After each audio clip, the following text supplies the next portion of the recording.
Assalamualaikum warahmatullahi wabarakatuh. Halo semuanya, selamat datang di sesi obrolan penting tapi santai.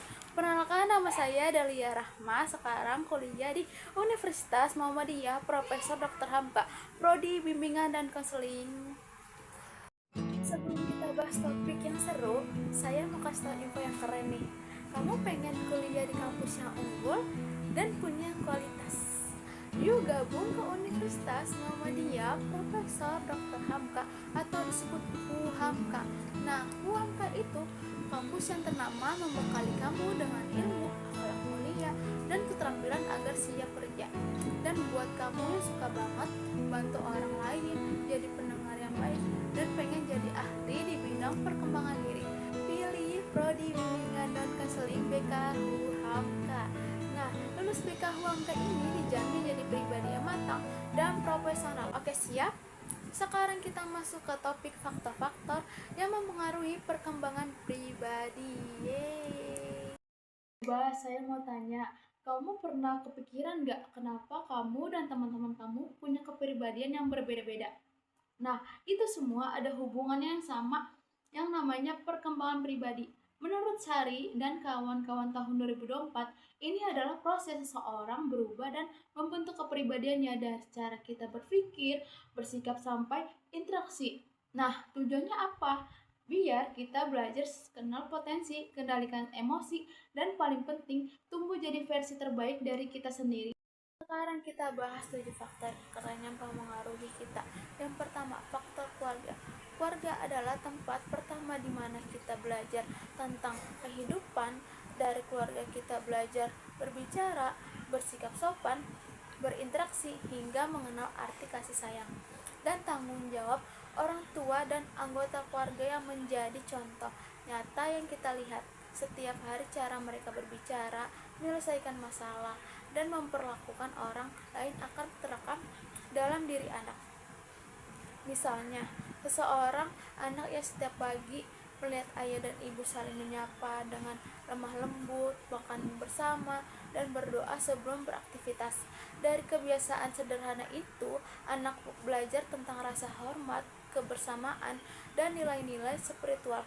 Nah, anak juga belajar bahwa komunikasi yang baik dan saling menghargai adalah kunci harmonisan. Lambat laun, kebiasaan kecil dari rumah membentuk pola dasar kepribadian seseorang, mempengaruhi cara ia berpikir, berbicara, menanggapi masalah, bahkan menentukan bagaimana ia memperlakukan orang lain di luar rumah. Nah, oleh sebab itu, keluarga sering disebut sebagai sekolah pertama dalam kehidupan manusia. Nah, keluarga ini yang hangat, terbuka, dan penuh kasih sayang akan menumbuhkan anak yang percaya diri, empati, dan memiliki pengendalian diri yang baik. Nah, faktor berikutnya adalah faktor interaksi sosial. Nah, interaksi sosial ini setiap hari kita berhubungan dengan banyak orang di sekolah, rumah, lingkungan sekitar, bahkan dunia maya. Dari proses inilah seseorang belajar menyesuaikan diri dan atau memahami perbedaan serta mengembangkan keterampilan sosial dan emosional. Nah, misalnya ketika seseorang mengikuti kegiatan pramuka di sekolah, ia belajar disiplin, kerjasama, dan tanggung jawab, dan ia juga belajar bagaimana menghargai pendapat orang lain serta menyelesaikan konflik dengan bijak. Nah, hubungan sosial yang positif ini seperti itu bisa membantu seseorang menjadi pribadi yang terbuka dan mampu menempatkan diri dalam berbagai situasi. Nah, sebaliknya, jika seseorang tumbuh di lingkungan yang penuh tekanan, ejekan, atau perilaku negatif, hal itu dapat menurunkan rasa percaya diri dan ia bisa jadi lebih tertutup dan mudah marah atau bahkan takut berinteraksi. Maka dari itu, penting bagi setiap individu untuk berada di lingkungan sosial yang mendukung, saling menghargai, dan membangun kepribadian sehat. 3. Faktor pendidikan. Pendidikan berperan besar dalam membentuk cara berpikir dan karakter seseorang. Sekolah bukan hanya tempat untuk mempelajari teori, tetapi juga memberi ruang bagi pembentuk nilai-nilai kehidupan seperti disiplin, tanggung jawab, serta rasa empati terhadap sesama. Guru yang sabar dan penuh perhatian mampu menumbuhkan semangat belajar serta rasa percaya diri dalam diri siswanya. Contohnya, Fadil adalah siswa yang awalnya takut berbicara di depan kelas.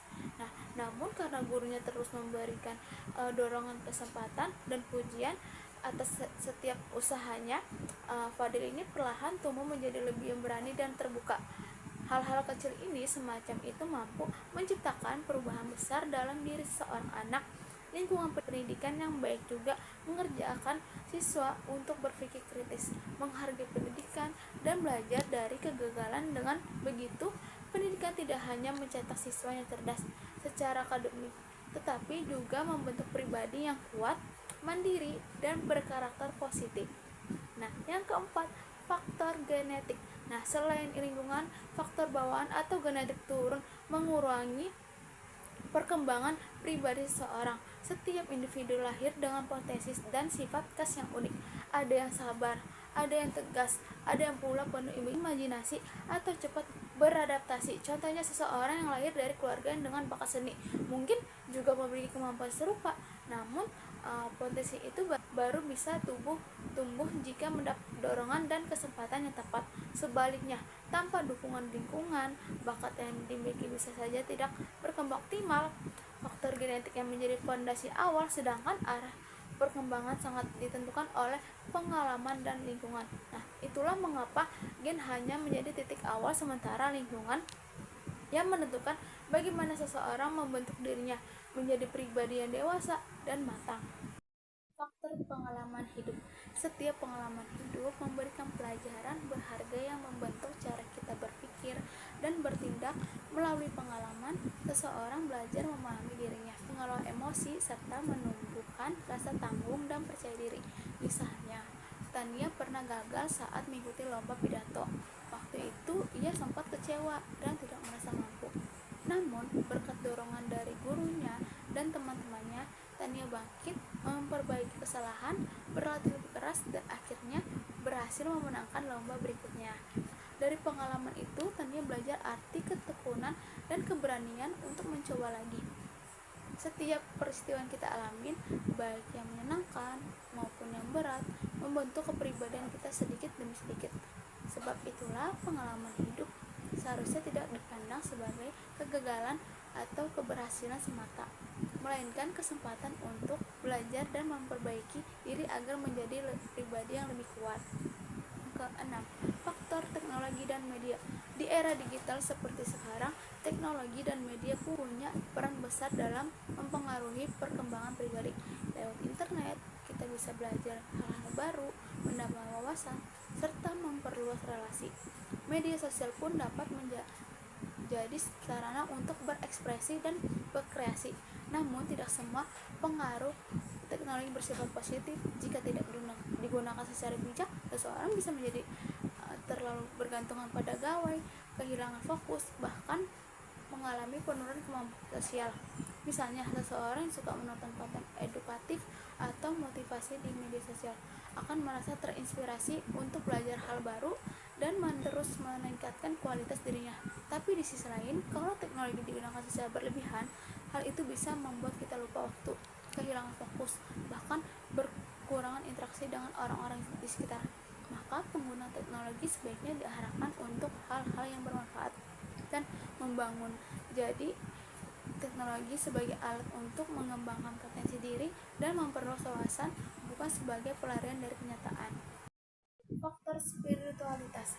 Nah, spiritualitas ini adalah dalam pandangan Islam, perkembangan manusia tidak hanya ditentukan oleh genetik dan lingkungan, tetapi juga kehendakan Allah Subhanahu wa Ta'ala. Nah, spiritualitas ini membantu seseorang memiliki arah hidup yang jelas, hati yang tenang, serta moral yang kuat. Misalnya, Aisyah adalah siswa yang tekun belajar.